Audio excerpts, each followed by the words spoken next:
అందరికీ నమస్కారం. ముందుగా శివరాత్రి శుభాకాంక్షలు. శివరాత్రి సందర్భంగా కోటప్పకొండ చూసేద్దామా? కోటప్పకొండ పల్నాడు జిల్లా నరసరావుపేట మండలం కొండకావూరు గ్రామ పరిధిలో ఉన్న త్రికోటేశ్వరిని సన్నిధి. ఇది ఆంధ్రప్రదేశ్ రాష్ట్రంలోని ప్రసిద్ధి చెందిన మహిమాన్విత క్షేత్రం.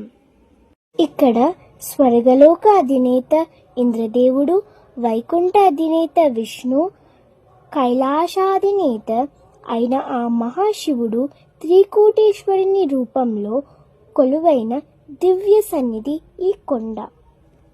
ఎల్లమంద కోటయ్యగా భక్తులకు ప్రీతి పాత్రుడైన శివుడు కోటప్పకొండలో కొలువై భక్తుల కొంగు బంగారంగా విలసిల్లుతున్నాడు.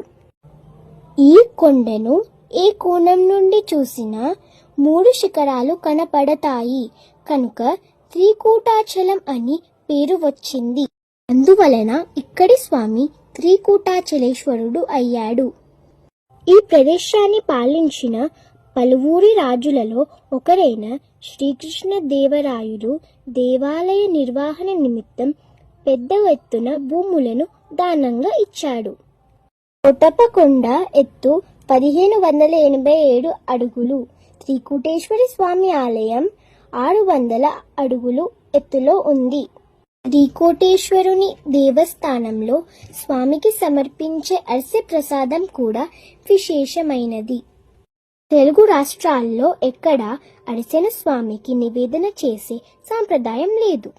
శివరాత్రి సమయంలో దాదాపు 100కు పైగా భారీ ప్రభలను అలంకరించి కొండపైకి తీసుకురావడం ఒక పెద్ద సాంప్రదాయం.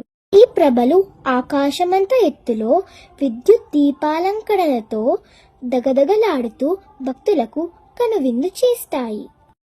ఓం నమః శివాయ, ఓం నమః శివాయ, ఓం నమః శివాయ, ఓం నమః శివాయ.